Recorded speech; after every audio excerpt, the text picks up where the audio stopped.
almost. Okay, hey everybody, welcome back to the channel. It's Dimension Fold on YouTube and on whatever your favorite uh, podcast thing is. So here we are again. Tonight we've got a special guest, John Kirwin, the author of the book. As you can see, scrolling across the bottom of the screen here, the book is called The Conspiracy Theorist Survival Guide, a guidebook for persecuted truthers. Yes, and sir. John's website is wakeuporelse.com. And so he's got his book on there and a whole bunch of other really fascinating looking stuff as well. You want to check out the site because there's tons of stuff on there that we're probably not going to get a chance to talk about. So yeah, John, welcome to the show. Great to be here, Ken. Looking forward to journeying these topics and finding out some things. Yeah, for sure. So I know your book is, well, okay, so you've got a lot going on. You've got I guess a Christian ministry, almost like a church kind of a thing happening on your website. You've got a lot of resources. You've got books. Specifically, I was interested in the kind of the idea of this book in particular because it's a bit of a twist from your usual conspiracy books because you're kind of aiming this particular book at okay, so we've seen through the veil. We've found the man behind the curtain, as it were, and then what happens next, right? So it can be traumatic, really. Yes. And so what I see is that you're trying to help people through that process of, how to deal with that kind of stuff. Maybe just how to kind of come to grips with this new sense of reality after a paradigm shift, which I don't really see a ton of other people doing. How did you get interested in that particular aspect of it? Well, I've always been sort of a minister, a caregiver. I got radically converted when I was 23. So I've been in the ministry for like 30 years. I was a youth pastor and a worship leader for 10 years full-time in New York, and then another 20 years, in lay ministry, but almost full-time. I mean, I was worship leading all the time in churches. So I've literally been on the platform in the church around Christians for 3-4 decades. So I come from a biblical worldview. Our demographic on my channel is very diverse, though. So people come from all different beliefs, but I basically put folks into one of two categories. You've got a biblical worldview or you don't. And I speak to both. I'm an equal opportunity truther. Right.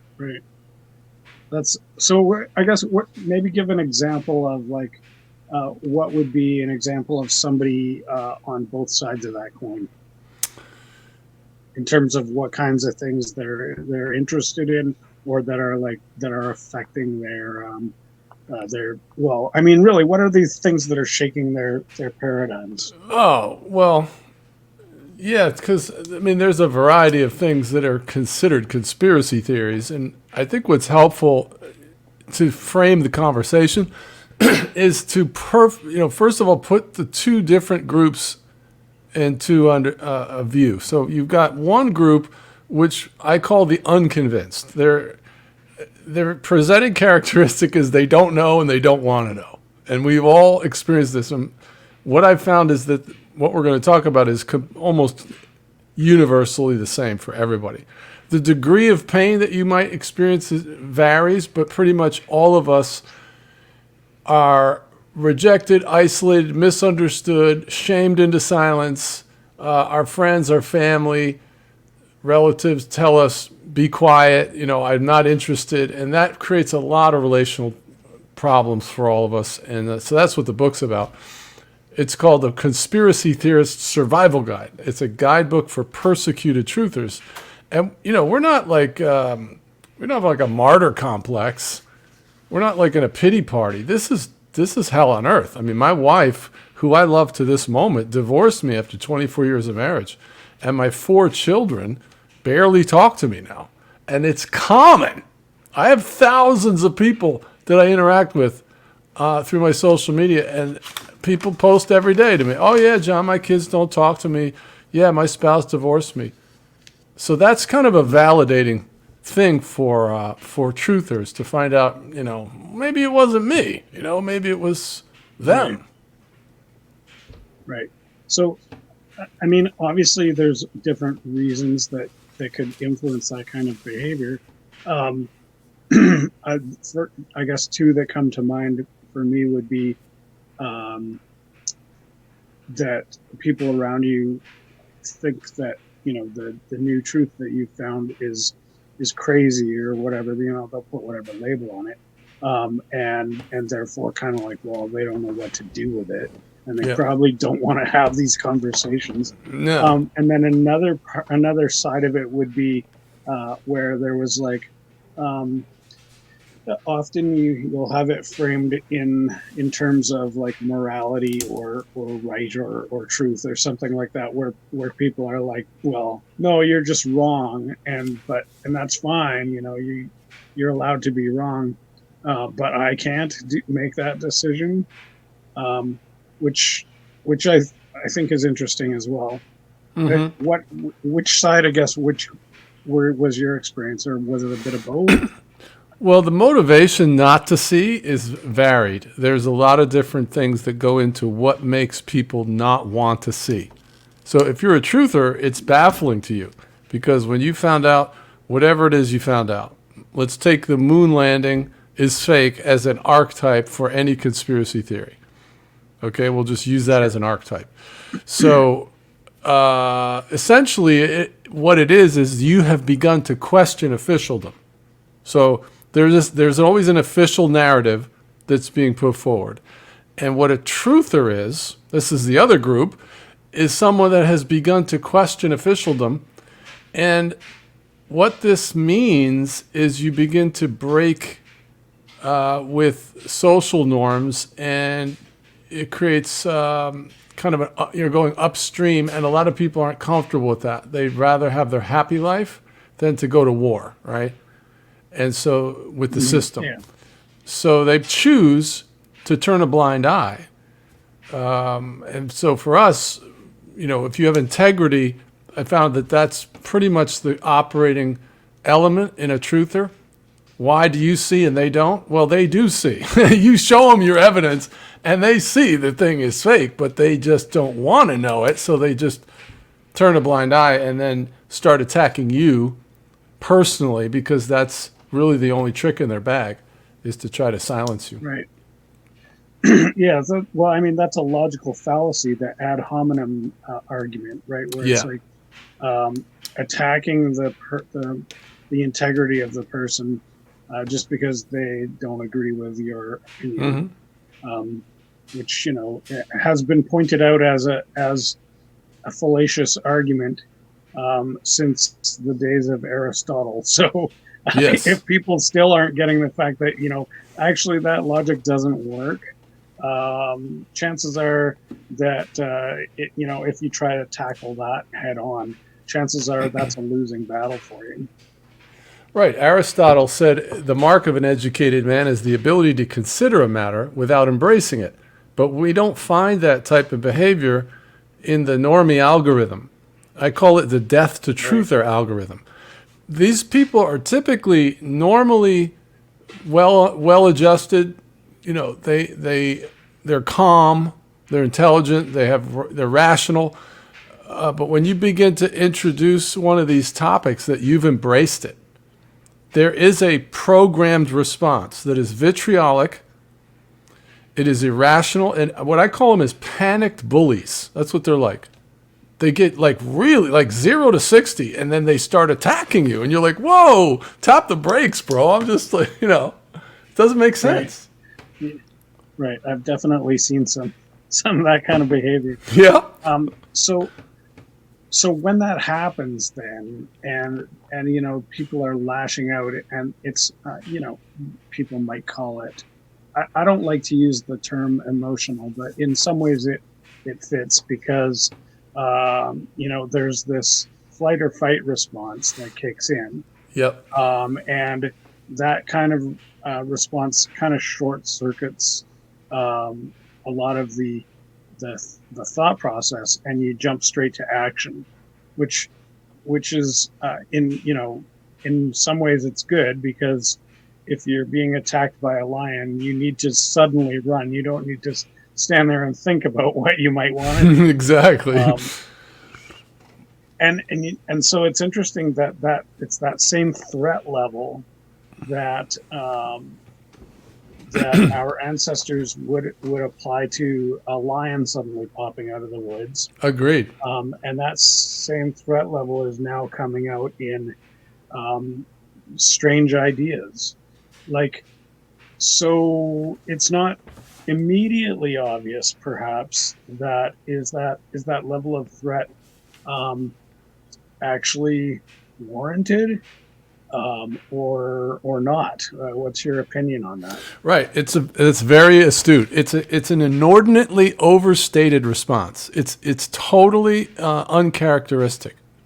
I'll give you an example. I had a pastor. I was still with my wife, and I reached out to this guy, and this guy was calm as the day is long. Just this really humble guy, right? Pastor, whatever. I can't even remember his name. Tom. So I said, hey, listen, I just wanted to reach out, see if you'd counsel with us. And he said, oh, sure. And when I told him what I believed, he went, well, if that's what you believe, then you're nuts and I can't help you. And he hung up on me.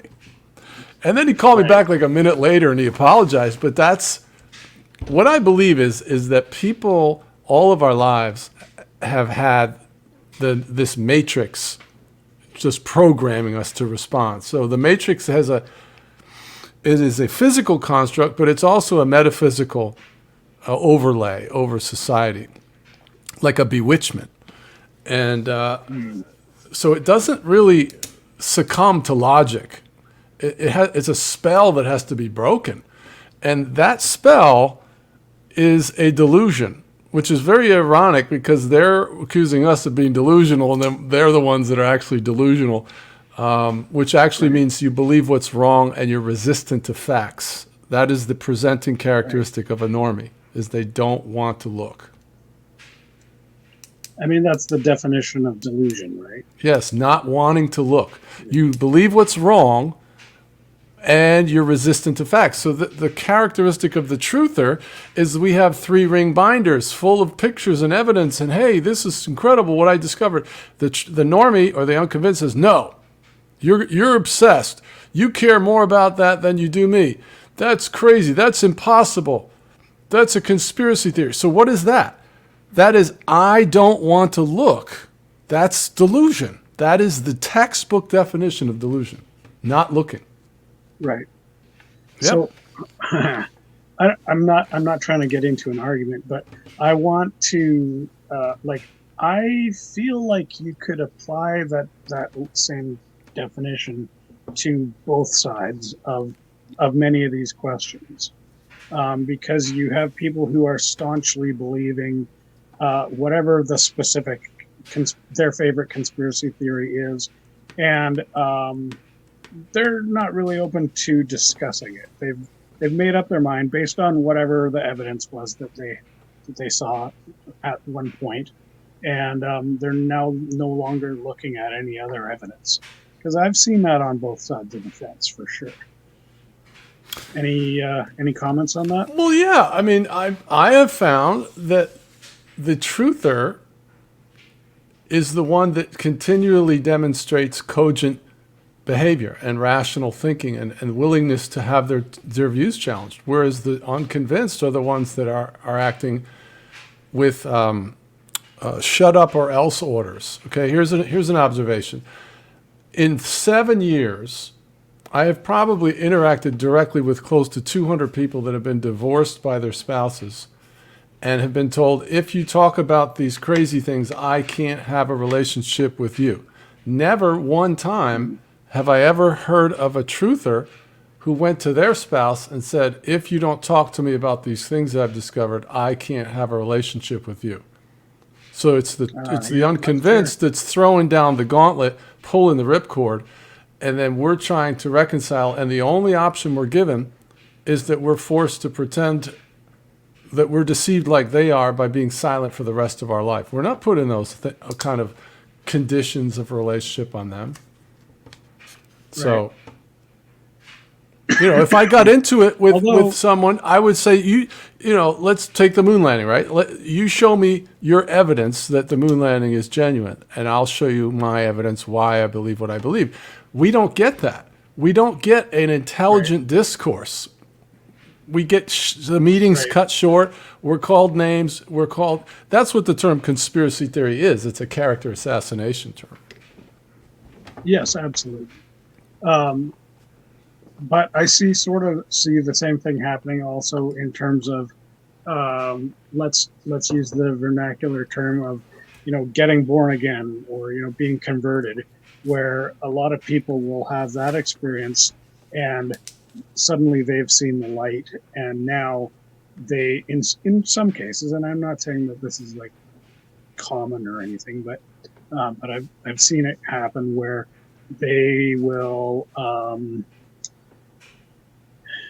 basically now they're kind of okay. So I'm trying to tie this back to what you said, but I can't remember exactly what you said. So it's making it hard for me. But like basically, so like kind of being, I guess what I'm trying to get at is being open to the conversation. Yeah.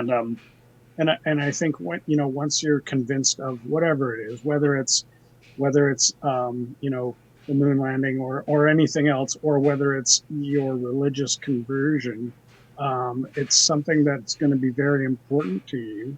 And, it's going to be hard for anybody to convince you otherwise. And you're in many cases, you're also going to try to convince people.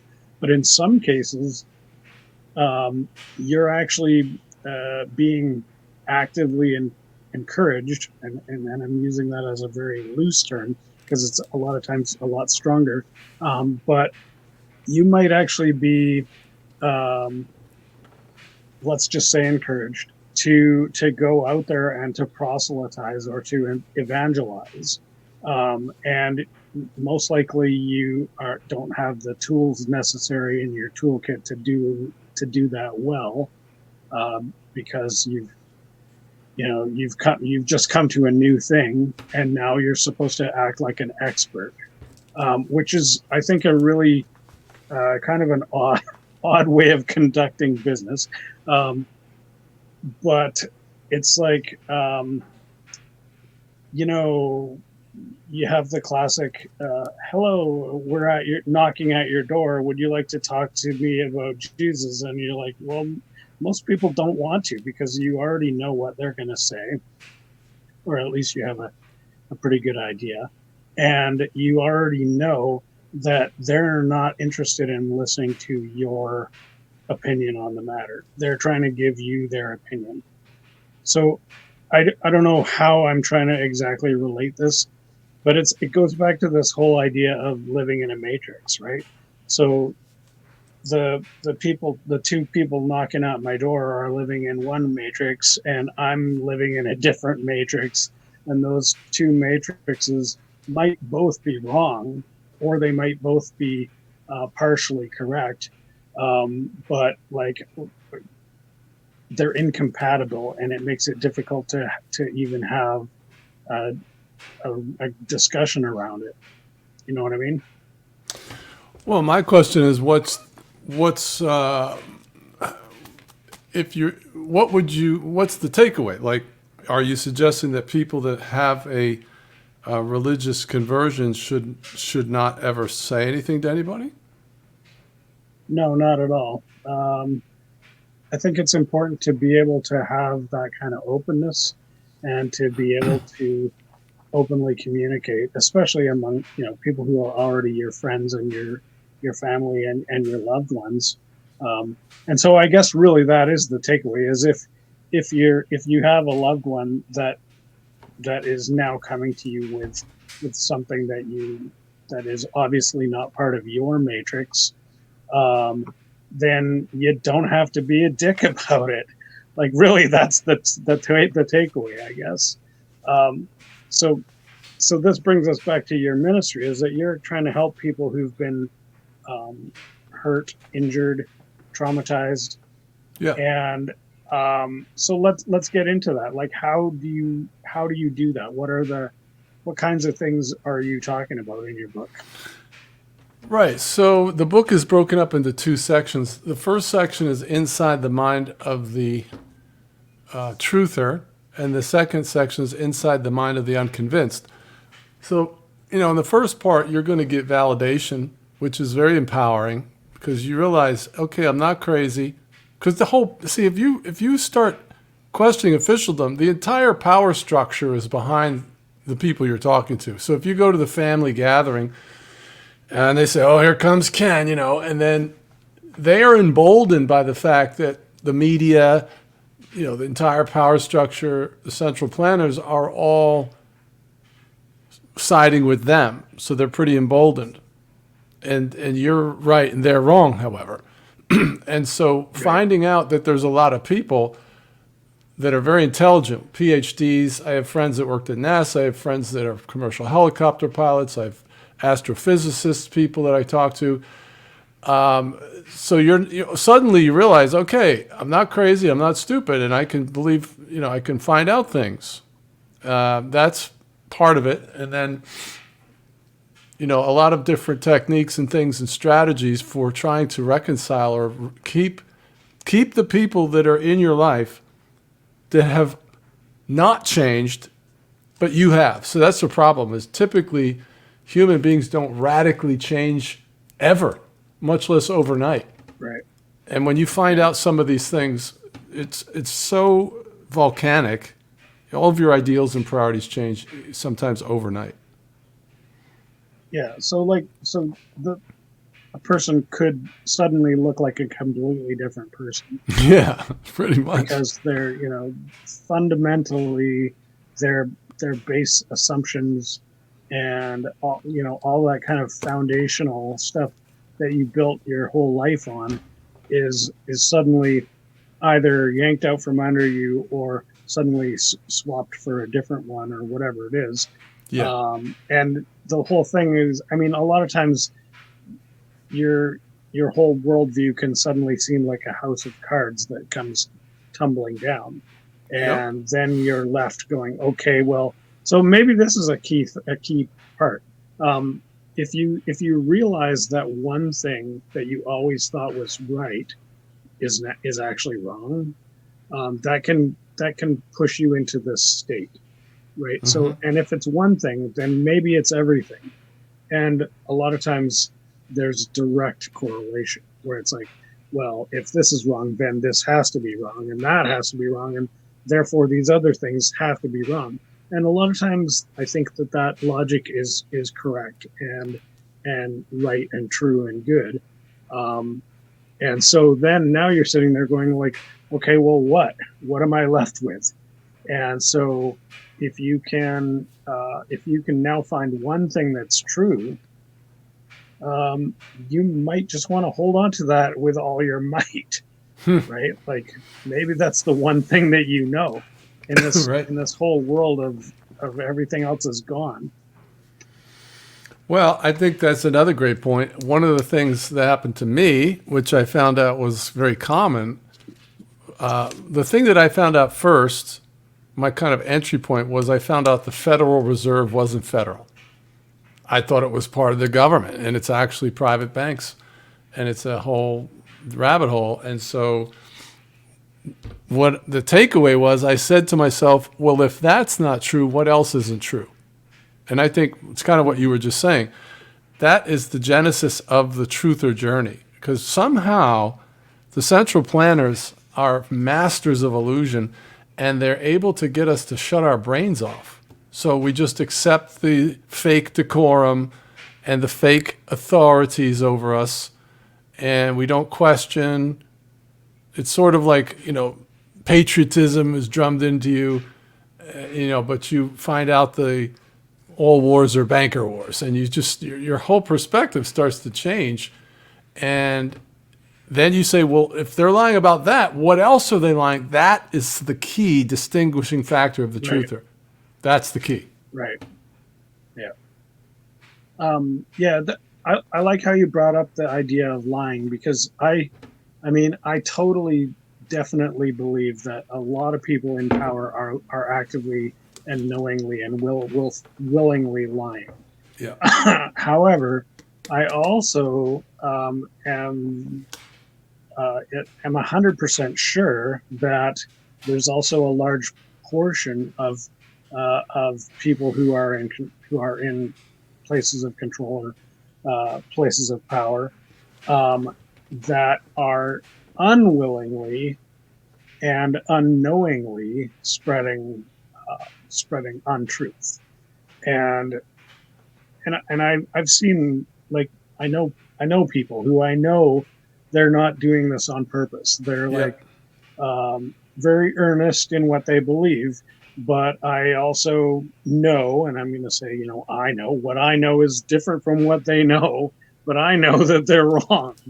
And I know that they're not lying, because some of these people I've known for many years, and that's not what they're into. They're No not doubt. like trying to trick anybody or whatever. They've just, I guess, in to put it into kind of Christian terms, they maybe are deceived, right? So it's like, it's not their fault. Ultimately, it's terrible to be in that position if you are deceived. But again, what does that mean, and how do we know? How do we know, even if there's an active deception behind it, or if it's just all built on, bad decisions or wrong conclusions over that have just been stacking up for thousands of years, and ultimately kind of take on a life of their own without any intelligence behind it, even. Yeah, the Do miracle. you think that that's possible? Yeah, what's so incredible is their ability to compartmentalize all of these people. So, like you're saying, they're not on board. They really believe they're doing the things that they think they're doing when they're not. Like if you embrace the idea that the moon landing was fake, there is a lot of evidence to prove that that's happened. You've got to think, how did they get all the people to think that it's happening, the ones that are working on it? But they do. Right. It's incredible. Okay, so let's get back to the kind of the more healing side of things, I guess. So, what are some ways that let's say I have been abandoned by all my friends, and I'm being called names like lunatic and stuff like this, and I'm feeling desperately alone. What are my options? What can I do? Right. That's a great question. Well, unfortunately, my answer is there is no answer. This is essentially, in many cases, an irreconcilable chasm that comes between you and the people in your center of influence, your inner circle. And then it really depends on you as an individual. Are you old or young? Are you male or female? Are you rich or poor? Are you married or single? Do you have children? All of these things. And then how are you wired? Like, I've always been wired I've been a sales professional. I was in the ministry, teaching. So I'm not going to shut up, okay? I'm not wired that way. Somebody else, they're meek, they're quiet. They could be a secret truther, and that's fine. That's their lane. So it really, how you're going to respond to this depends on a lot of different factors. It's not one size fits all. But it's Right. helpful. It's helpful Oh, to that's learn that it's not you. It's not your fault. right. In many cases, in most cases, the conflict that erupts is pre-programmed before you ever were born on everybody that's born, and you're not going to fix it. You're only going to manage it because what do if your loved ones tell you, if you talk about crazy things, I don't want to have a relationship with you? Well, what are your options? Your only options is, okay, Yeah. well, we don't have a relationship, which isn't an option if you're married or your children telling you that. So then the only option is that you have to honor their boundary by never talking about anything negative or controversial, which puts you in a very awkward and difficult position because you don't Right. feel true to yourself. You feel like you're a compromiser because the things that you've discovered are life threatening. And Well, they don't want to know at the it. very least, yeah. I mean, at the very least, you don't want to have to be forced into a position where you feel like you're living a lie. Like Yeah. that's a terrible thing. Um, yeah, and Yeah. yet I love what you said about respecting people's boundaries because really I think ultimately you are you have the right to be you, and that Mm. includes whatever you want to believe. Or I mean, maybe within limits, but um, like you certainly have the right to your own opinion. Um, but you also, I think, have to. I guess that's the thing is I have the right to my opinion, but my family and my friends also have the right to their opinions, and I don't have the right to shove it down their throat, and they don't have the right to shove it down my throat either. Right. So this is a concept that comes up quite often, the idea of shoving things down people's throats. So the problem with that perception is what I found is that in most marriages, for instance, uh, if one partner discovers these types of things, it very often ends in divorce. If it doesn't, Yeah. it's only because the truther, I'm sorry, it's only because the unconvinced person has a lot of grace. So they allow their spouse to have an obsession, but they're not going to break it up. Like for instance, I didn't leave my wife. I was asked to leave, and I begged her not to. Mhm. I would go back today if she apologized and repented of willful ignorance because she basically chose her worldview over me and broke up the family over it. That's true. Yeah. But That the same thing could happen if let's say that your wife had decided to convert to a different religion. Wouldn't that have put you into the same type of boat that that she was happens in? too. A lot of people get Yeah. divorced when one spouse gets born again and the other doesn't, and they're finally like, "Hey, I'm glad you're happy, but you're going to have to choose Jesus or me, or the shot." The vaccination broke up a lot of families. And so, in Yeah. fact, Matthew 10, Jesus said, I didn't come to bring peace, but a sword, and I'll pit one against another. And then he said, the members of your own household will be your enemies. So the truth divides Hmm. people. This one, though, seems to be Absolutely. really a lot more like gasoline. I don't know. It's just super vitriolic.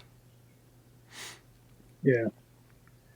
I think it's really sad when, and even so, since you brought up that verse, I think that like I've seen Christians use that verse to defend their attacking and their uh, basically their mistreatment of their friend who is either well, this happens in the case of somebody who's leaving the church, as an example. So you might get um, you might hear that as an argument that um, they're the devout believer will essentially wash their hands of the person who's leaving the faith, and and their rationale is that Jesus, that verse you said, I've come to bring a sword, not um, you know I'm going to misquote it if I try. I'm sorry. um, but yeah, like so to me that's like that logic smacks of the same type of rationalization where we can rationalize a holy war or like a jihad, or in the case of Christian history, um, the Crusades, where we as Christians went out and killed thousands of well people who just happened to be in a different culture of us. Not even necessarily that they disagreed, because they weren't asked to engage in um, discussion or communication. It was, we're going to ride into town and just light the whole place on fire. And of course, Christianity is not the only religion um, that has caused that type of behavior. Um, Probably every religion has a place in history where radicals behaved in very atrocious ways. Um, but right now, I'm seeing that there seems to be a bit of a even though we know that, we're not learning from history, and so or maybe it's like you said earlier, where well, I don't see it that way, and I refuse to see it that way. Yeah, but I mean, men have twisted the scripture to their own devices for centuries, and the devil did it when he was in the garden. He quoted scripture, and Jesus' response was, "Yes, but it is also written." So he quoted it more accurately. And so the fact that men and the devil have taken the words of Christ and twisted them for their own devices doesn't nullify the efficacy or the veracity of the scripture to the believer, because we've met the author. We walk with the author Right. of the book, not the book. Religion is something where you just absorb principles and you live by these laws and rules, but that has not been my experience. I didn't come to Christ, I decide I was going to reform myself and then become a better person. I was the biggest drug dealer in high school, and I was also selling vitamins, and this lady wanted to buy my vitamins, and she invited me to go to church, and I thought that was a novel idea. So I went, and I ran headlong into this living God, and then he endorsed the scripture.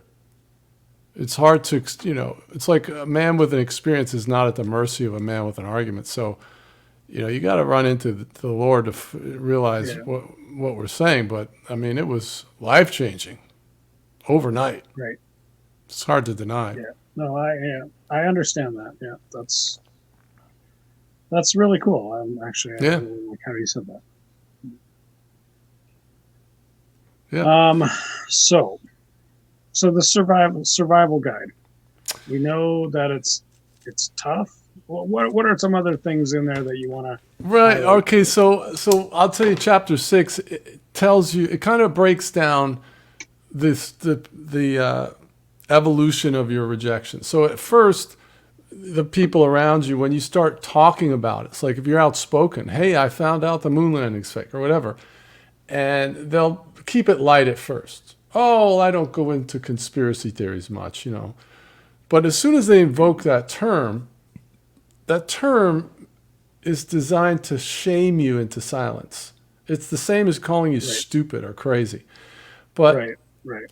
As you persist for the next 6 months or so, those around you realize, wow, Ken really believes this stuff, man. And so what happens, level 2, they start ratcheting up their response, and they start trying to manage you. So they start issuing edicts and decrees.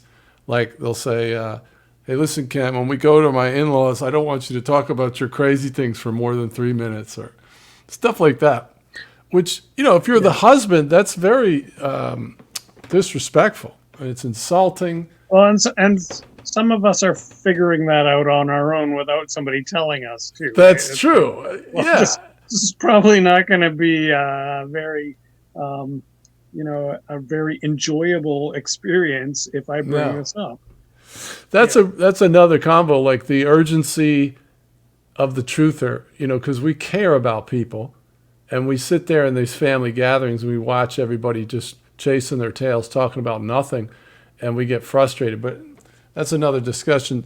So then what happens if you persist beyond that, let's say a year or so? A lot of times you'll get to level 3 where you're given an ultimatum. Essentially, you're told, shut up or else. So it'll be like, if you talk about crazy things, I can't have a relationship with you. That can come from a spouse or children or friends. And see, the problem with just being quiet and going along to get along is that, if you're the spouse, especially the husband, these beliefs will change your decision-making processes.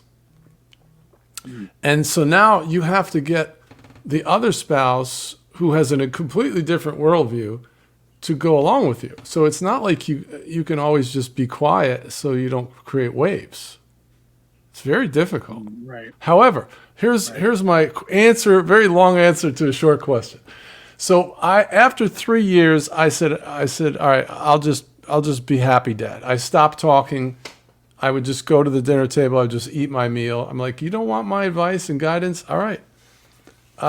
So I would just talk about whatever they wanted to talk about. All fun stuff. Hair, nails, fun, seasons in the sun, play dates, movies, bowling, landscaping.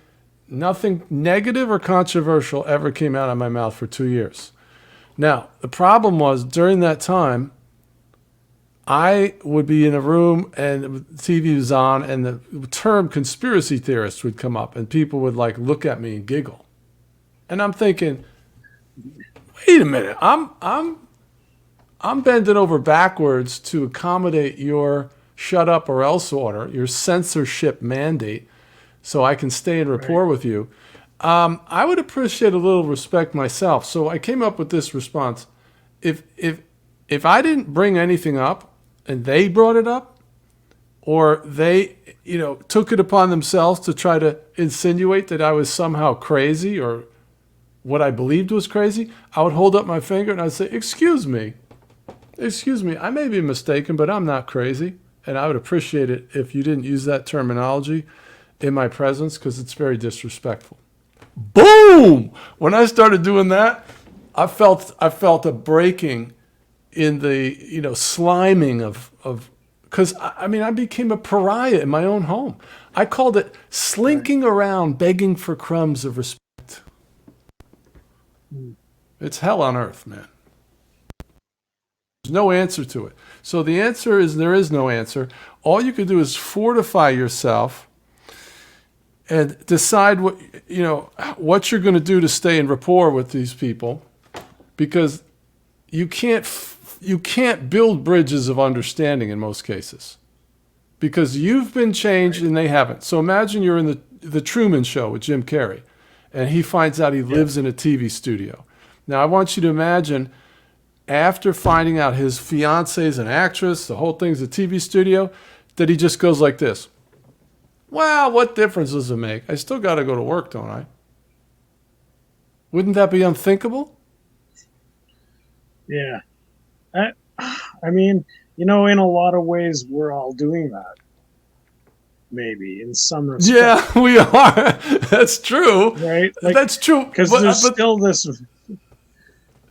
this matrix overlay. We're just in, like I said, I might be completely opposite matrix, but it's still a matrix. We're still. No, you're right. You're right. It's not mutually exclusive. You can understand the moon landing is fake and still go to work. Okay, I get that. But you understand what I'm saying. You've had the veil pulled back. You saw the wizard behind the curtain. And it changes you, man. Yeah, but the wizard I saw is the opposite of the wizard you saw. So we're both living in this situation where we're wait a minute. What do you mean? Crap, that was. Well, I How mean, is the I don't wizard wanna you get saw into different? specifics. I don't want to really get into specifics about what each of us believe. I just Oh, know that okay. I what I see. believe is not like what you believe. I got you. It's like it in a regard in that we believe certain things. Yes, Um, that are but outside the Overton window, right? right, right, and even the things in the window are still something that somebody believes. So it's not necessarily inherently wrong. Like you and I think that it's wrong, but that doesn't make it wrong. It's still because there's still this whole layer of perception and Yeah. opinion versus objective reality, if objective reality is even a possibility. Yeah. I think it is, but again, that's my opinion. No, that's very astute. I just did a talk last week. It was like 2 hours. It's called Help. I have more than 10 rabbit holes in my portfolio. Yeah, yeah, exactly. So what happens is the more rabbit holes you go down, the more useless you are to this world system and the people who don't want to know. The normies don't want to know because you're a buzzkill, Ken. You are Right. absolutely a buzzkill, and they want their happy life. And because a lot of these things Well, okay, aren't good news. but maybe a happy life is okay. So If okay, you so want to be happy. let's take this. Well, yeah, maybe you want to be happy. I don't really care about being happy. I don't even know if I've ever been happy. This is a So really happiness is not something. no. This is a super It's important point weird. we just landed on. This is so key. All right. Okay. So what happens? This is why the unconvinced don't want to go there. What you just said. Okay. They want to stay happy. Okay. And what happens is, if you start finding out that the power structure is weaponized, that they're bold-faced lying on a large scale, and then like take the vax. A lot of people are convinced, that the thing with the thing. We won't talk about it, but you know what I'm saying. Yeah. Yeah. That is a example of what they said on the Georgia Guidestones, right? To get the population down to 500 million. And so what I'm saying is, you start finding those things out, and it changes your priorities dramatically, where you become willing to abandon your happy life out of a sense of self-preservation. You go from living on a cruise line to living on a battleship. And your family can't relate to that because they still think life is good and society is intact. But you see under the velvet glove of tyrannies come off, and you start to become a citizen journalist. I mean, look at what you're doing. You got a podcast trying to free people's minds, right? Why do you do that? Well, because you ran headlong into a sense of destiny. So what we get instead of a happy life is we get what I call glory. Glory is changed when you are used to change others. You get a payoff that is better than bowling and vacations and whatever they get. Right. So Glory. we go from glory to glory, Mm-hmm. and I know that I'm quoting that correctly, but the thing is, a lot of this is about change management. So have you ever seen the Nicolas Cage movie called Adaptation? Yeah. Okay, so remember that character that his name was John LaRoche, I believe, and he was this guy who lived out in the didn't live in the swamps. He was a guy who went out in the swamps because he was obsessed with orchids. Yeah. But the thing with John LaRoche is he was obsessed with orchids, and he had been for however many years. But before that, he didn't give a crap about orchids. He was obsessed with some other thing. And before that, it was a different thing. And there's this great scene where he's explaining his life to the author, played by Meryl Streep. And now, forgive my language for a second, but I'm going to do a direct quote from here. And at this point, he's telling her about the story where he was like super obsessed with tropical fish. And Mm-hmm. then one day he's telling her the story, and he says, one day I woke up and I looked at all of these aquariums in my house, and I just sat there and I said, you know what? Fuck fish. And he was like, Yeah. I'm done with it. I don't care about fish anymore. Mm-hmm. And so that's a really weird thing to do, for one thing. Um, like I don't know very many people um, who can kind of like relate to that sense of just radical change, and in this case for no real reason other than he decided he wanted to do something different. um, I myself have done that a couple times, maybe not quite as radically as John LaRoche, um, but mostly because when I changed hobbies, it was like, well, I never really had as much invested in my previous hobby because I was always broke. So it wasn't as radical, but it was like, you know what, I was really into model trains for a while. And then Yeah. I was like, nah, yeah, I'm done. I'm done with it. I'm not doing it. And same thing with like, I used to have tons of guitars and guitar pedals. And I was like, nah, I'm selling them. Yeah. And, for various reasons, I usually had a good reason for making this decision. But it's kind of like, um, we can do that on these kind of mundane items, um, but it's also possible to do that on these things that seem really important, and they may or may not be important, but maybe they're actually no more important than goldfish or model trains, where it's like, even if it seems like it's life and death, it it might not be. Now, of course, this depends on your worldview, because um,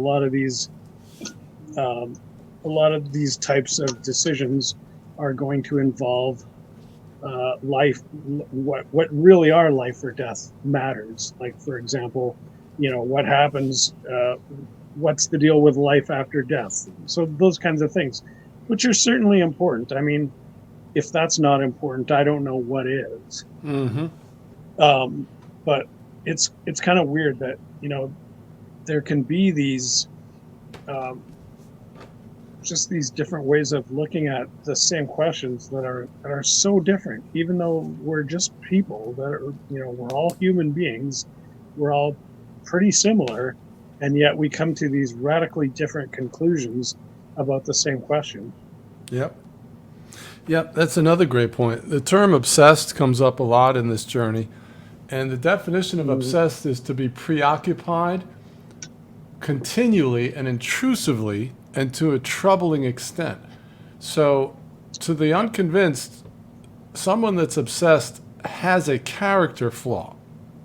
They are flawed, and in fact, it is used as an attack vector. So, you'll be told you're obsessed, and what that means is you're disqualified from trying to share your important information with me. You have a character problem that you have to fix first. A good example is a guy that has 3 DUIs over here, and he tries to go work from Uber over here. And Uber says, you can't come over here and work because you have this problem over here. So if you're Right. obsessed, that means you're disqualified from being my guide into the terrible things in the world, right? So Yeah. but Well, and obsessed is kind of treated like a disability almost, or a sickness. I mean, mm-hmm. I'm pretty sure it's probably comes up in the DSM-5, which is Yes. the psychology manual. And so, like, there's this. We're still a long way. We have a long ways to go on this radical shift that we as a society are doing, coming away from this. This is, you know, this is health, and this is unhealthy, or whatever. Because now we're kind of seeing things more on a spectrum, and it's like, okay, well, Yeah.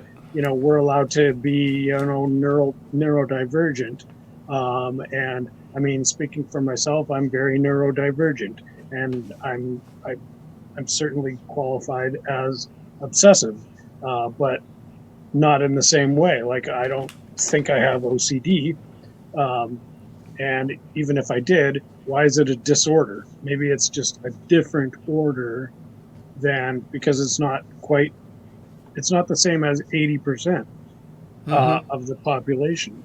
That doesn't mean it's wrong or bad in any way. And I think, as a society, we're starting to recognize that those differences are actually, we can appreciate those. I mean, I Yeah. think differently, and that gives me different perspectives. Yep. And my coworkers appreciate that, and they'll ask for my input and stuff because I'm going to come up with it. I'm going to see something that they're missing. Indeed. Right. So if I'm trying to apply this to the truther and how I can help them, one of the observations I made is that we do get characterized as being obsessed a lot. And what I want to do is Yep. encourage you that your obsession is well placed. So, in other words, if Right. you're in a burning building, you're supposed to be obsessed. That's the normal Ah. human response. Okay? And in fact, Right. Gotcha. if you go back to the bulletin from 1967 where the CIA introduced the term conspiracy theory, it's the most astonishingly successful mind control term ever invented. I mean, it is still going strong after 50 years. Okay, but there were a number of talking points in there as well. And one of them was tell them. So these went out to all the journalists, all the media, and everything, and then they were talking points. So the CIA said, tell the people that are questioning the official story that they're insecure and that they gravitate towards these topics because it makes them feel significant. So this is an attack vector on you, truther. You're being told you're obsessed to shut you up. You're not obsessed.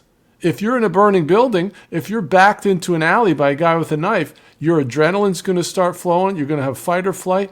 And many of the things that we traffic in are deadly bad news, like fake health emergencies and being taxed to death, and all kinds of things that enslave us.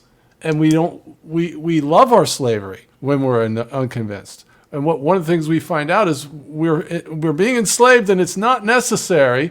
And you start to say, I don't consent to being enslaved anymore, and slow killed with chemicals. Do you know, there's like 40 different chemicals in Popeye chicken and 50 chemicals in a Chick-fil-A sandwich. There's 27 different ingredients in a McDonald's French fry. 27. They take the fluoride out of the water. And they put the fluoride, they take the fluoride out of the water, which fluoride is using to make chemical weapons, okay? It's industrial waste. It's deadly. And they put it in there to tell us we need it for our teeth. But the people have realized, because the Nazis used it in the concentration camps to keep the people docile. Stanford study proved it reduces your IQ by 20%. So the people in a municipality would fight, and they would get it out, and the federal government would come back in and force them. They would withdraw all their funding unless they put the fluoride back in. And they don't care about your teeth. Okay. They want you dumb, okay?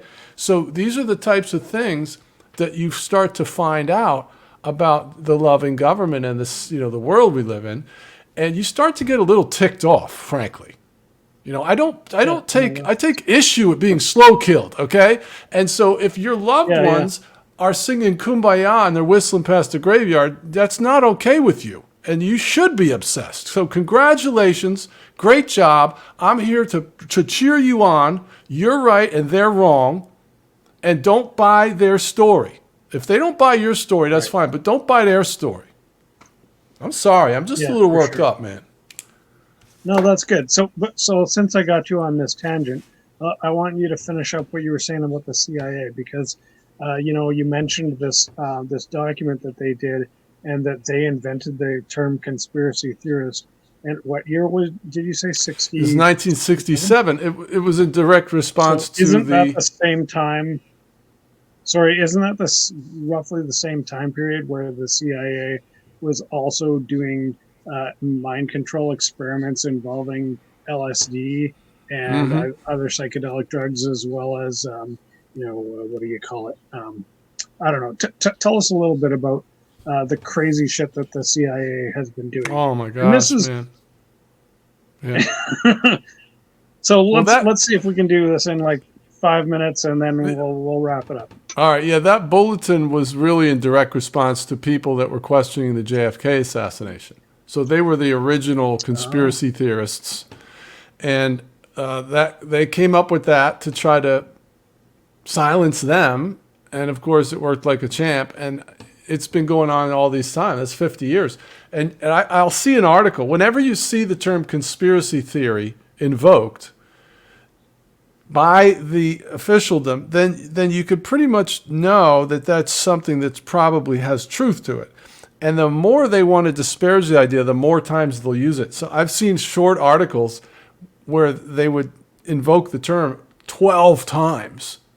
And I was like, right, wow, they really don't want you to believe this, man.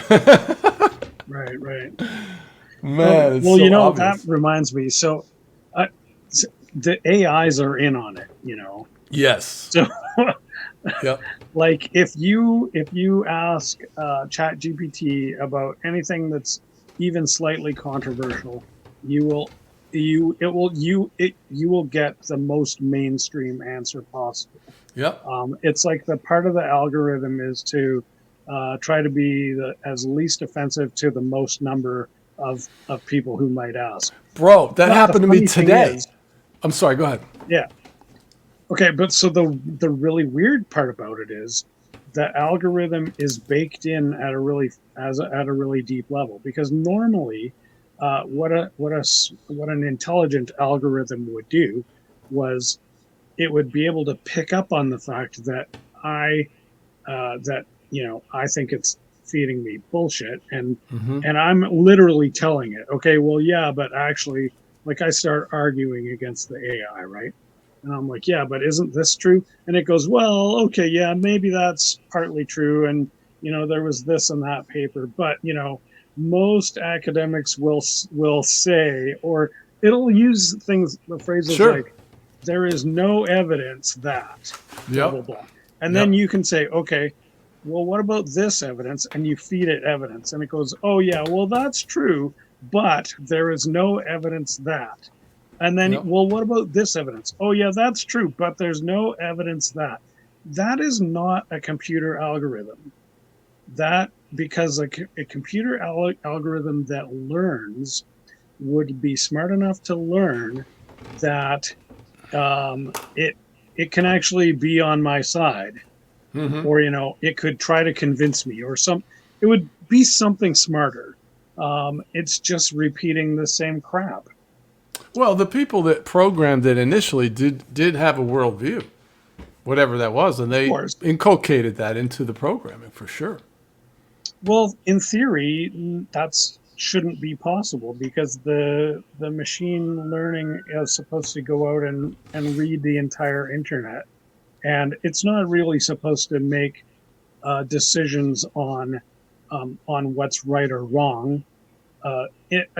In terms of it, as far as an AI knows, there is no objective truth. Well, if you ever watched There is like only Asimov's Three Rules for Robots, and that kind of thing, there are base yeah, rules that are programmed from the beginning that but it's those based off. you can't actually program. I love Isaac Asimov, and I'm not like slamming him or anything, Mm-hmm. but I'm a programmer, and you can't actually program a negative.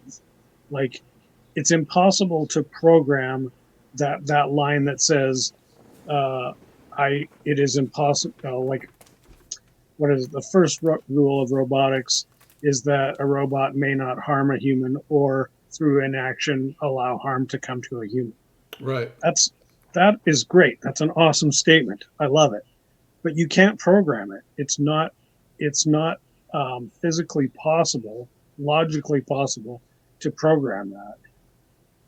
Why not? And I can't really explain why. I'll try. I'll try to explain why. Okay, let me see if I can do this. Um, so a program is really no more than a series of if statements. So if you get this input, then do this output. Right. Um, this is also the case when with so-called AI. Um, AI doesn't exist. We don't have AI. We just have some really complicated algorithms, and we call it AI. The AI that we have is is the same as um, a giant database with a whole bunch of data in it, with a whole bunch of um, access to a whole bunch of facts. But keep in mind, there's there's no difference in that database between a fact that's true and a fact that's false. There's no such thing as true or false on this level. You know, we the computer understands 0 and 1, but there's no way of relating that 0 1 to a true or false in the way that we think of as true or false. So there's no path for the algorithm to be able to go to anything that other than just subjective information. That's the only thing that it has access to. And in the case of these AIs that we have that are really just machine learning algorithms, and what that means is nobody's programmed it at all, other than it's got like a really basic level of programming, um, like that gives it an underlying. Okay, here's how you if we turn you on, this is what happens. Now go, and go means go read all the information you can find, Mm-hmm. and it claws it back in, right? Right. So it's got all this information, but it has no concept of whether that information is true or not. Um, so it's really strange that it will that these AIs that are currently available to us in the public um, are are really refusing to spit back any kind of controversial information at all, because theoretically there's no way for them to know if it's true or false. All they can know is how popular it is. So if 80% of the people believe that this opinion is popular, that's the mainstream view. Therefore, that's the view that I'm going to present as the AI. That's the algorithm that it's going through, which is weird because it's not intelligence. It's not artificial intelligence. It's artificial propaganda, I guess.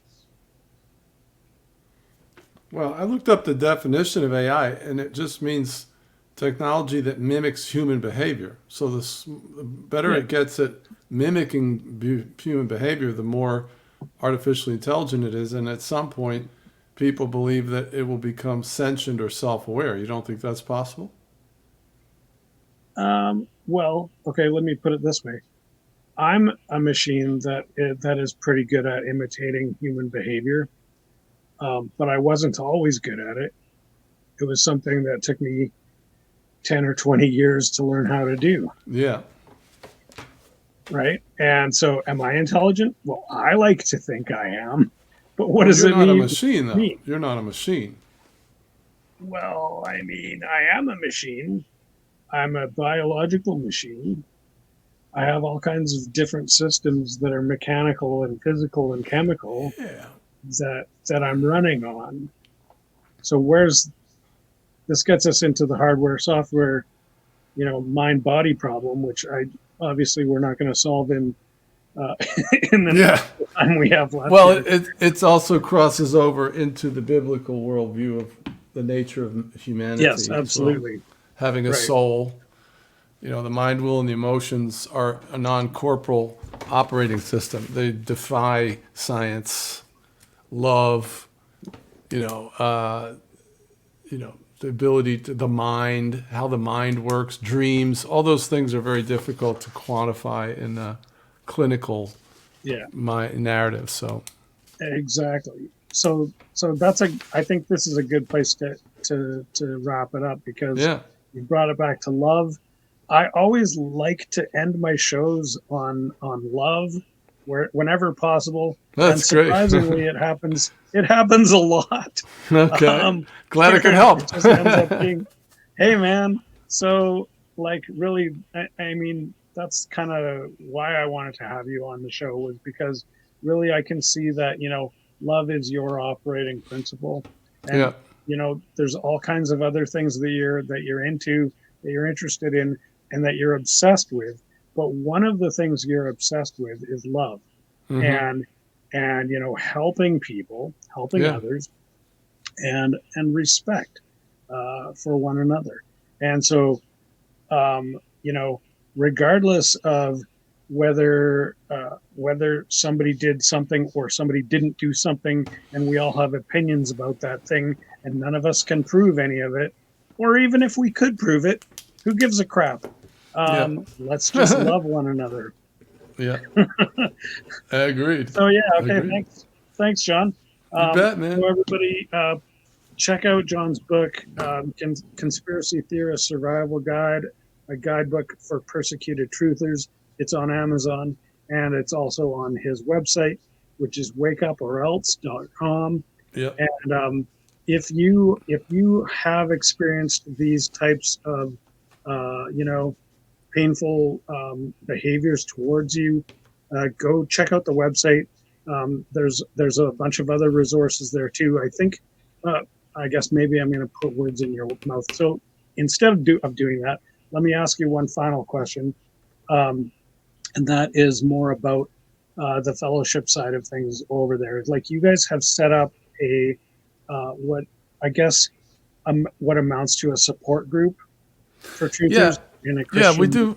I do live environment. streams pretty regularly, and there's a lot of interaction and that. And then we have a Friday night fellowship, which is just like a truth or hangout on Friday nights at 7. It's on freeconferencecall.com. And, you download the app or you log on, and the password's wake up or else. And we just hang out. We're truthers, and you're alone. You got other people to talk to about stuff, what you believe, what you're going through, whatever. And then, right now that's what we're doing. Just the live streams and the Friday night hangout. I mean, that's awesome, man. So Yeah. yeah. Okay, so yeah, head over there, guys, and take advantage of John's support system, and also see a counselor if you need to. It's important. You got to Hmm. talk shit through. Peace and love, guys, and You we'll bet. catch you all next time. Thanks, Ken. Great talking to you, buddy. Yeah, thanks. All right. Take care.